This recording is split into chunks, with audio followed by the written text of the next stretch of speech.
할렐루야. 오늘도 예수님 안에서 좋은 일이 일어납니다. 예수님이 이 땅에 오신 것은 자기 백성을 사랑하셔서 믿는 자마다 멸망치 않고 영생을 얻게 하는, 멸망치 않고가 무엇일까요? 우리의 삶에는 절망과 좌절을 끊어내시고 영생, 영원히 사는 축복, 더 이상 좋은 일이 있을까요? 우리 하나님께 가장 최상의 축복의 통로로 오셔서 우리를 그곳으로 인도하시는 축복의 길이요 진리요 생명이 되시는 줄로 믿습니다.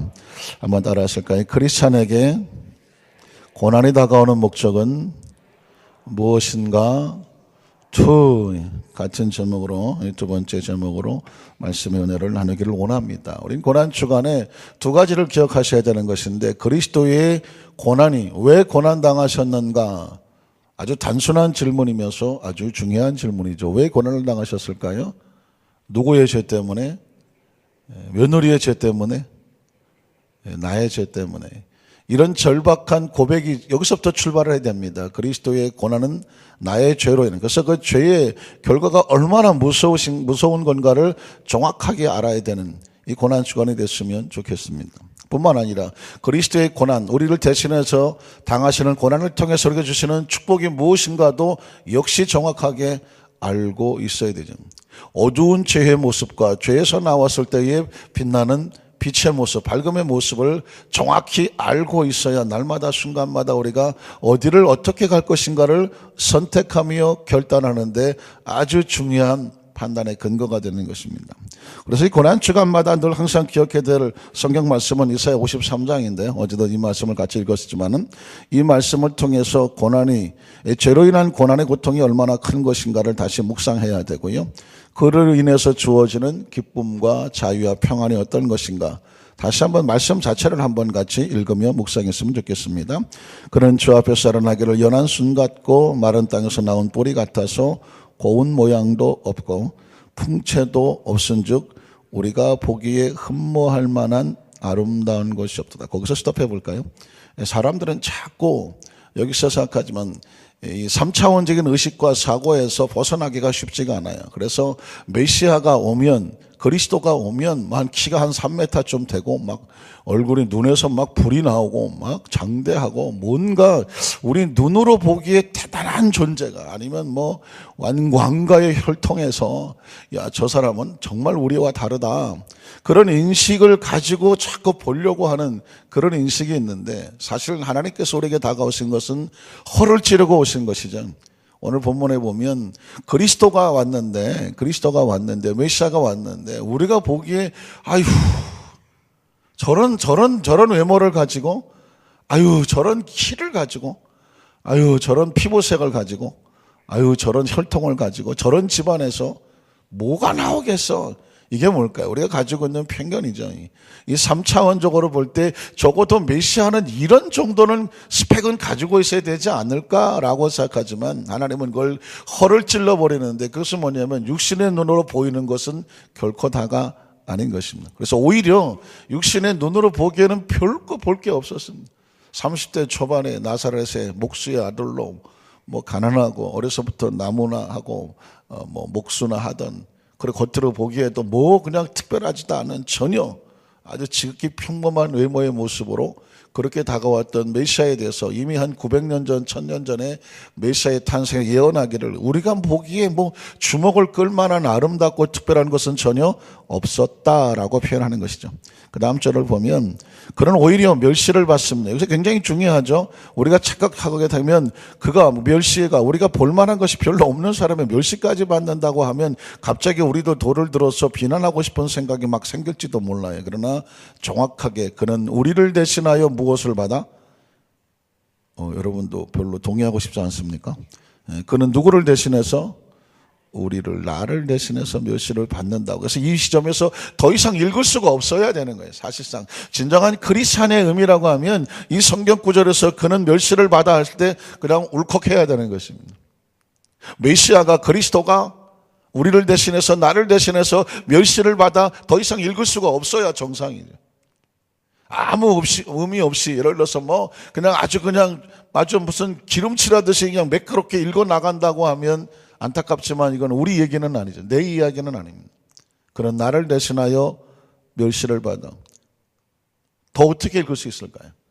내가 지어놓은 내 죄를 대신해서 내가 멸시를 받아야 되는데, 내가 손가락질을 받아야 되는데, 내가 이 돌팔매질을 받아야 되는데, 내가 그 처참한 부끄러움과 수치를 당해야 되는데, 그가 누굴까요? 죄 없으신 하나님의 아들 메시아가 너를 대신해서 멸시를 받아. 이쯤에서 거꾸로 져야 되지 않겠습니까?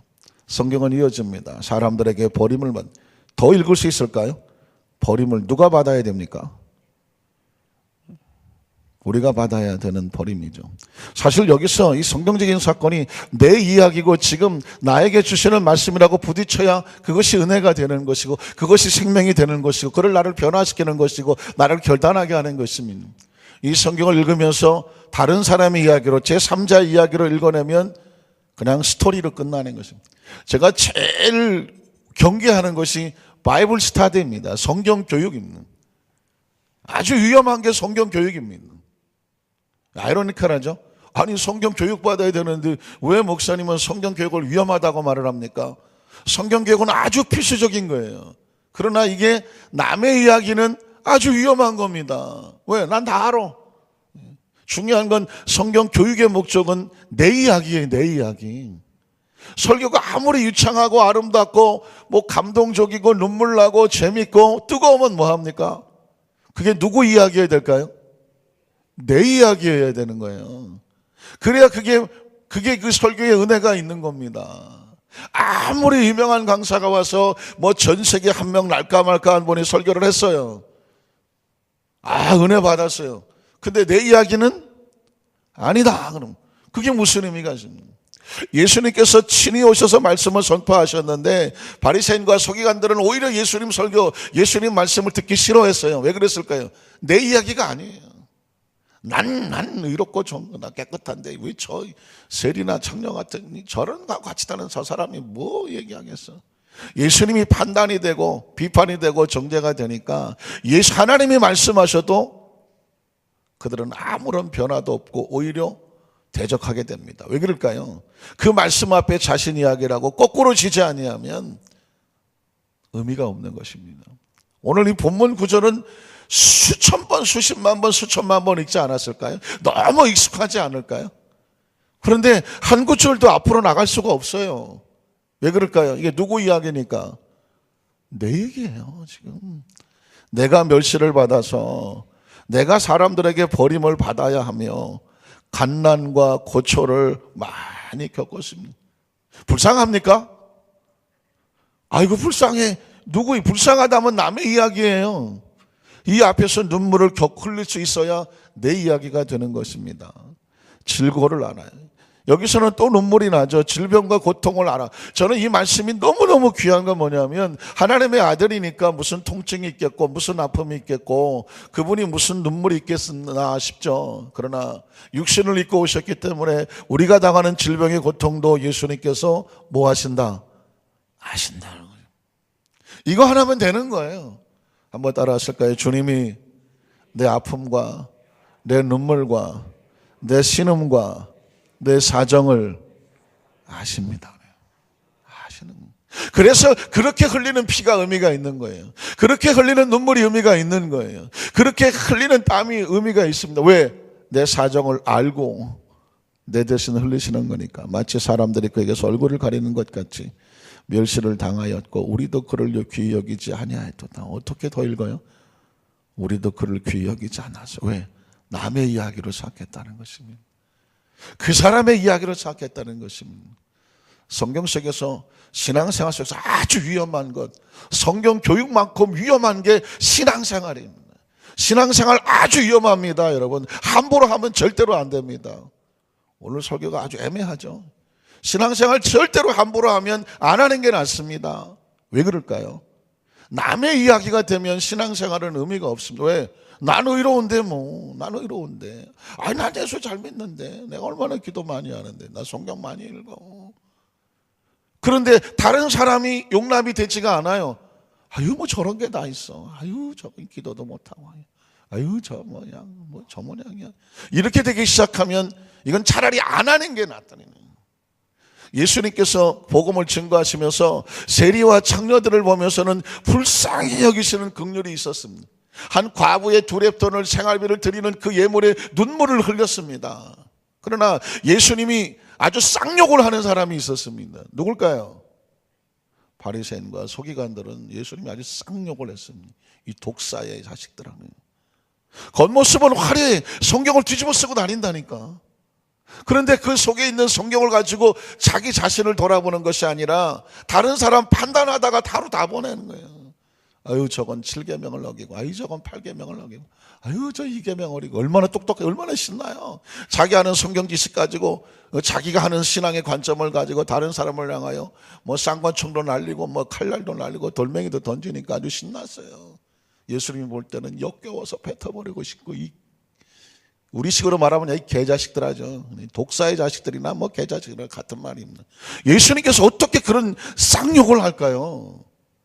그 말씀을 부딪히고 거꾸로 져서 나오면 사는 거고, 그 말을 듣고 더 분노해서 더 악한 쪽으로 그냥 똘똘 뭉쳐버리면 그건 영원히 하나님 예수님과 관련이 없는 존재가 돼버리는 겁니다. 그래서 신앙의 근본적인 목적은 달콤하지가 않아요. 예수님의 십자가는 달콤하고 아름다운 귀걸이나 목걸이가 아닙니다. 저건 처참한 저주를 상징하는 겁니다.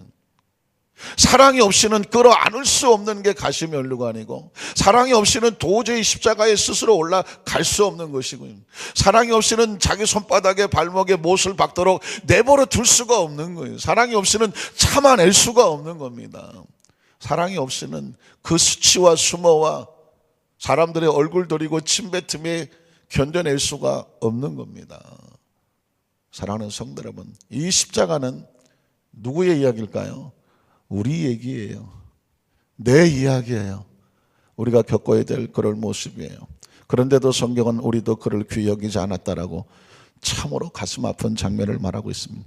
그런 실로 우리의 질고를 지고 우리 슬픔을 당하였거늘 보십시오. 우리는 생각하기를 뭐라고 말합니까? 그는 징벌을 받아 하나님께 맞으며 고난을 당한다. 아이고 저 사람의 죄를 얼마나 많이 지었길 저렇게 터지고 앉았나 라고 남의 이야기 하듯 한다는 거죠. 그가 찔림은 우리의 허물 때문이요 그가 상함은 우리의 죄악이다. 이 얘기를 하고 싶어 하는 거죠. 우리의 허물 때문이고 우리의 죄악 때문이다. 그가 징계를 받음으로 우리는 평화를 누리고. 여기서 또 못 읽는 거예요. 우리가 평화를 누릴 존재가 아니잖아요. 어떻게 평화를 누려요? 이 세상에 태어나서 불교식으로 말하면 생로병사예요. 태어나면 늙게 돼 있고 나이 먹으면 병들게 돼 있고 그러면 죽게 돼 있어요. 그게 그냥 일반적인 인생입니다. 그런데 무슨 평화를 어디서 얻어요? 누가 우리의 과거에 저질러 놓은 그 죄의 그 무거운 침으로부터 우리 마음을 편안하게 합니까? 지금도 우리 마음속에 수없이 솟구치는 이 죄악과 탐욕과 욕심과 그 갈등의 이 몸부림 속에서 우리를 어떻게 평화롭게 합니까? 오래 사는 게 꿈이십니까? 100년 살면 얼마나 좋겠어요? 100년 사는 동안 지을 죄를 생각해 보세요. 오래 사는 것을 축복이라고 생각할 수 있겠지만 자신의 삶의 모습 속에 지어놓은 죄를 생각하면 살면 살수록 죄야. 어떻게 생각하십니까? 어떤 사람이 그러다 차라리 날 좀 죽여달라고. 왜? 내가 도무지 내 스스로를 컨트롤될 수가 없어서. 살수록 죄라고 그래. 살수록. 솔직한 얘기입니다. 사랑하는 성도 여러분, 어떻습니까? 우리는 평화를 누리고 했을 때에 우리가 만든 평화가 아니라니까요. 예수 그리스도의 십자가의 보혈로 평화를 우리에게 주시는 거죠. 그게 소망이 있기 때문에 오래 살아도 의미가 있습니다. 살면 살수록 죄만 짓고 앉아있으면 오래 안 사는 게 그게 그 사람한테 좋은 거예요. 그런데 그럼에도 불구하고 우리가 하나님 앞에서 우리의 생명을 주시면 그 생명 붙잡고 살겠다는 의미는 뭐냐면 주께서 우리에게 주시는 그 허물과 죄를 덮어주시고 8번 죄 졌던 사람의 7번 싸워서 다음에는 5번, 다음에는 3번, 다음에는 2번 어떻게든지 죄와 맞서서 싸워서 그리스도인답게 살아가는 그 몸부림침에 그걸 신학적인 용어로 성화, sanctification이라고 하는데 좀 성화되고 그렇게는 스스로 되어지려고 몸부림치는 과정이 신앙의 여정이며 우리가 언제 완전히 성화가 됩니까? 하나님 나라에 섰을 때 성화가 되는 거죠. 우리는 사실 성경 66권을 뭐 다 통째로 외워서 은혜 받는 게 아니라 정확한 하나님의 마음 한 구절이 부딪히면 그냥 거기서 거꾸로 지는 거 아닙니까? 우리는 평화를 누리고 그가 채찍에 맞아요. 어떻게 읽어요 또? 예수님이 채찍에 맞으신다는데 누가 맞을 건데요? 우리는 나음을 받았, 평화와 나음을 받았던. 사실은 성경 제가 설교 말씀을 준비한 거 지금 뭐 시간이 18분이 다 돼가는데 못하고 있어요. 그냥 이 구절만 읽고 묵상하고 끝내도 좋을 것 같아요. 왜냐하면 하나님의 말씀이 내 마음속에 부딪혀서 영혼에 부딪혀서 그것이 내 속에서 꿈틀거리고 생명이 되고 치유가 되고 회복이 되고 결단이 되고 각오가 되고 움직이게 되고 회개가 되게 하고 참회가 되게 하고 다시 이 지나간 것부터 뒤로 돌아서서 하나님 앞에 돌아서게 한다고 하면 그 말씀이 살아서 나를 움직이고 관절과 골수를 찔러 쪼개서 하나님께서 원하시는 모습으로 가게 한다면 그 말씀은 지금도 살아서 우리 가운데 역사하시는 줄로 믿습니다. 우리는 나음을 받았더나 우리는 다 양 같아서 그릇 행하여 각기 제 길로 갔거늘 야훼께서는 어떻게 하셨어요? 우리 모두의 죄악을 그에게 담당시키셨습니다. 그래서 어떻게 하라는 것입니다. 저 십자가를 바라볼 때에 저게 누구의 십자가다? 누가 지어야 될 십자가다? 누가 대가를 지불한 것입니까? 예수님께서 대가를 지불하셨다는 것입니다. 어쩌면 지금 이 말씀이 여러분 머릿속엔 그건 다 기초입니다 목사님, 그거 모르는 사람 누가 있습니까? 하셔야 당연한 거예요. 그럼에도 불구하고 이게 없으면 아무리 화려한 나무도 뿌리가 없으면 그만 넘어가는 것처럼 이게 신앙의 뿌리입니다. 이걸 정확하게 알고 나면 어떤 마음이 생기냐면, 그렇다고 한다면 우리의 삶에 다가오는 고난에 대해서 크리스찬으로 어떻게 하느냐, 주님이 나를 대신해서 기꺼이 고난 당하셨으니 우리가 삶을 사는 동안에 주님께서 잠시 고난의 십자가를 나눠주신다고 하면 어떻게 할까요? 힘들다고 도망칠까요? 기꺼이 그 고난의 모습에 주님 나에게도 좀 맡겨주십시오. 그 큰 은혜를 얻었으니 나나 살아 숨쉬는 동안에 나에게 작은 십자가라도 맡겨주십시오. 기꺼이 그 십자가 담당하기를 원합니다. 여러분, 그래서 우리 첫 번째로 그리스도의 고난에 다가오는 목적은 뭐냐면 주님과 함께 영광을 받기 위해서 그렇습니다. 로마서 8장 12절로 17절 읽어볼까요? 그러므로 형제들아, 우리가 빚진 자로 되고 육신에게 져서 육신대로 3차원을 살면 아닙니다. 넘어가세요. 너희가 육신대로 살면 반드시 죽을 것이다. 영으로 살아야 돼. 몸의 행실을 죽이면 살 것이다. 무릇 하나님의 영으로 인도함을 받는 사람은 곧 하나님의 아들이라. 영으로 살아야 되죠. 너희는 다시 무서워하는 종의 영을 받지 아니하고 양자의 영을 받자랐으므로 우리가 하나님을 아버지라고 부르짖느니라. 자, 성령이 친히 우리 영과 더불어 우리가 하나님의 자녀인 것을 증언하신. 하나님의 자녀는 어떻게 해야 되느냐? 자녀이면 또한 상속자, 곧 하나님의 상속자, 하나님 나라를 유업으로 받은 상속자, 그리스도와 함께한 상속자. 우리는 그리스도와 함께 했다는 거죠. 우리도 그와 함께 영광을 받기 위해서 무엇도 받아요? 고난도 함께 받아야 될 거다. 그리스도의 영광은 그리스도의 고난에 동참함으로 받는. 그래서 그리스도를 위해서 헌신하는 모든 곳에는 그리스도의 영광이 있습니다.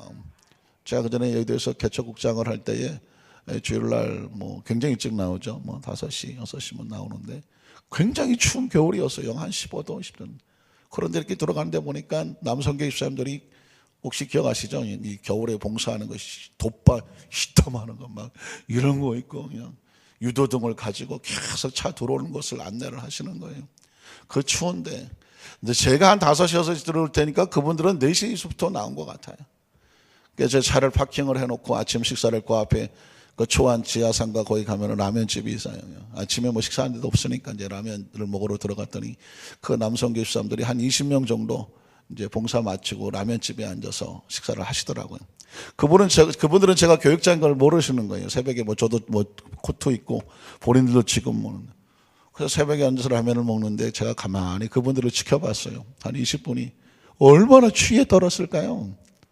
혹시라도 그 중에서 한 사람이라도 오늘 더럽게 춥다며 막 하면서 혹시라도 그 사람들이 지금 누가 보는지 모르니까 그런 얘기가 나올까봐 제가 가만히 지켜봤어요. 그런데 라면을 나오는데 절대로 자기들이 먹지 않더만 먼저 이렇게 막 주느라고 바빠. 서로 먼저 먹으라고 그러면서 그 라면을 먹으면서 어린애처럼 기뻐하시는데 그분들은 제가 지켜보는지도 몰라요. 저는 그 라면 보면 누구 먹으면서 그분을 보면서 막 눈물을 흘렸어요. 야, 그 추위에 떨면서 새벽같이 나와서 그 차량 봉사하고 하는데 얼굴에 편안하고 기쁘고, 라면 한 그릇, 그 사람들이 뭐 라면 한 그릇 평상시 먹으실 분들입니까? 그래도 제법 여기저기 나름대로 사업도 하시고 직장로 다니시고 그러신 분들인데, 그 1,000원, 1,500원짜리 라면을 놓고 막 20-30명이 뭐 기쁘게 감사하고 맛있다 그러고 한 그릇 더 먹으라 그러고 막 서로서로 하는 모습이 너무 귀하더라고요.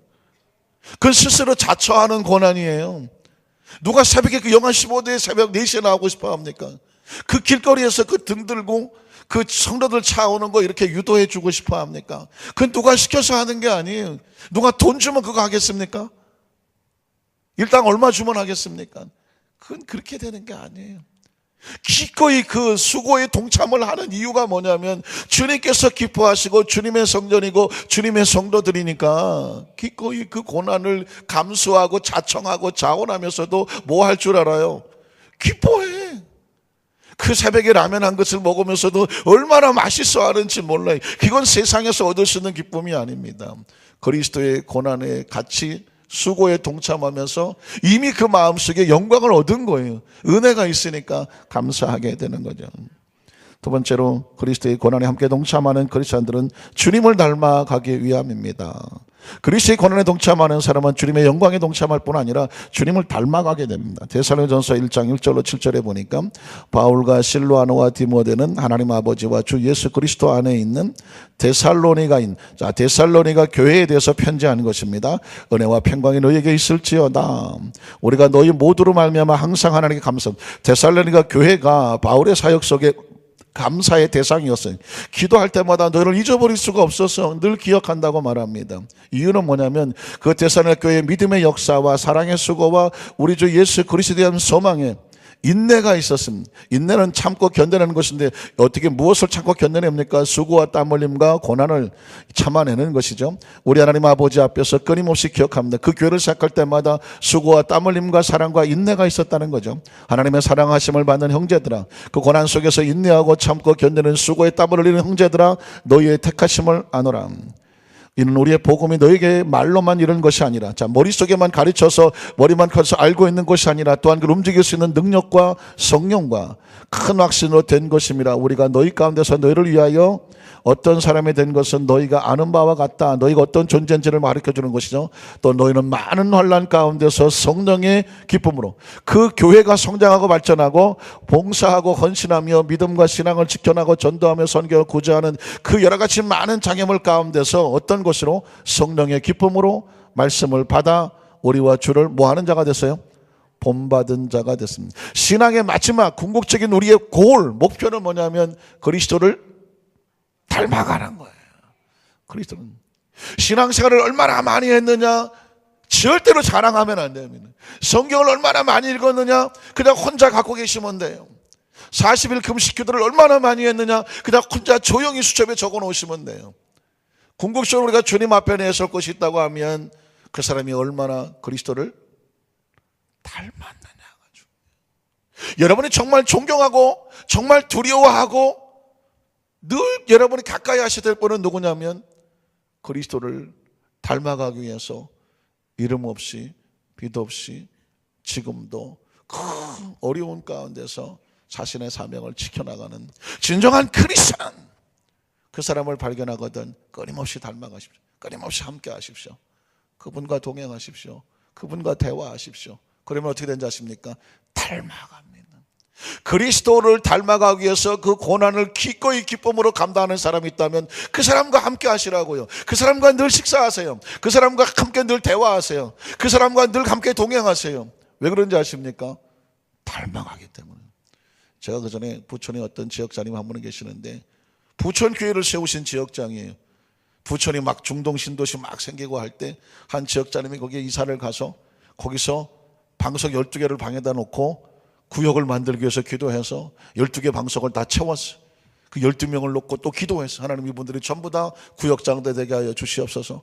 그 12명의 성도들이 다 자기 방에다 방석 12개를 깔아놓고 또 구역장 되기 위해서 기도를 했어요. 중동 신도시가 막 밀려올 테니까 하나님께서 은혜를 주셔서 그 12명이 나가서 다 12명을 전도해서 또 구역장이 됐네. 그러다가 보니까 몇십 명이 돼버렸죠. 여의도에다가 교무국에 연락을 해서, 여기 지금 몇십 명의 성도가 있으니까 교구 하나를 만들고 교구장님을 보내주십시오. 그래서 교구장님이 파송이 됐어요. 그렇게 해서 또 12명 이렇게 그냥 방석 엄청 팔렸겠죠. 방석을 쫙 깔아놓고 놀랍게도 그게 기초가 돼갖고 부천교회가 세워지게 됐어요. 그런데 제가 그 지역사람을 굉장히 좋아했어요. 왜냐면 뭐하게 좋아했어요. 늘 밥 먹고 마치 만나기를 좋아해서. 이유가 뭐냐, 그분하고 얘기를 하면 그 은혜 받고 교회를 세우는 과정에서 하나님 역사하신 것이 그림없이 나오는데 뭐 그냥 그 영적인 세계가 너무 감사한. 놀라운 것은 뭐냐면 한 번은 그 부지역장이라고 같이 따라 나왔어요. 옛날 조장이라고 그랬더니 부조장이라고 따라 나왔는데 깜짝 놀라. 옷도 똑같이 입었어. 자주색 코트 입었는데 거기다 토끼털 달린 거였다. 장갑도 새까만 거 똑같이, 가방 똑같이 들고, 머리 미장원도 똑같이 가는지 똑같이 하고, 구주변이 색깔도 똑같고, 구두도 똑같고, 너무 깜짝 놀라갖고 왜 그러냐고 그랬더니 저는 우리 지역장 조장님 그대로 담기 원합니다. 와, 영향력이라는 게 이러더라고요. 열심히 최선을 다하는 그 조장을 향하여 부조장이 자기는 모든 걸 똑같이 담기를 원한다. 그분의 영역을 담고 그분의 전도 열정을 담고 그분이 하신 것을 나도 담고 싶다고. 세월이 수십 년이 지났는데 제 머릿속에 그 똑같은 모습을 제가 기억해내는 이유는 뭐냐면 그 마음속에 이렇게 그리스도의 고난에 자신의 것을 기꺼이 감당하기 원하는 사람과 함께 동행하면요 닮아가더라고요.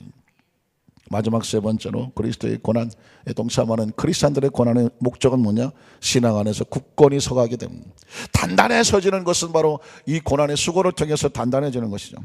데살로니가전서 3장 1절로 3절에 보면 이러므로 우리가 참다 못하여 우리만 아덴에 머물기를 좋게 생각하고 우리 형제 곧 그리스도의 복음을 전하는 하나님의 일꾼인 디모데를 바울의 제자죠. 디모데를 보내노니 이는 너희를 굳건하게 하고 너희의 믿음이 대하여 위로함으로써 아무도 이 여러 환난 중에서 흔들리지 않게 하려 함이로니. 크리스찬들의 신앙은 어떻게 단단해지냐면요 아무 일도 없으면 절대로 단단해지지 않아요. 여러 가지 시련도 있고 고난도 있고 장애물도 있어요. 이것을 겪어내면서 단단해지는 것입니다. 요즘 뭐 피트니스 해갖고 뭐 이렇게 체력 운동하시는 분 많이 계시는데 왜 사서 그런 데 가갖고 무거운 쇳덩어리 들고 올라갔다 내려왔다 뒹굴고 좌우를 합니까? 왜 그렇게 합니까? 그냥 가만히 저녁에 라면 끓여 먹고 텔레비 보고 누워있으면 편안한데 왜 그럴까요?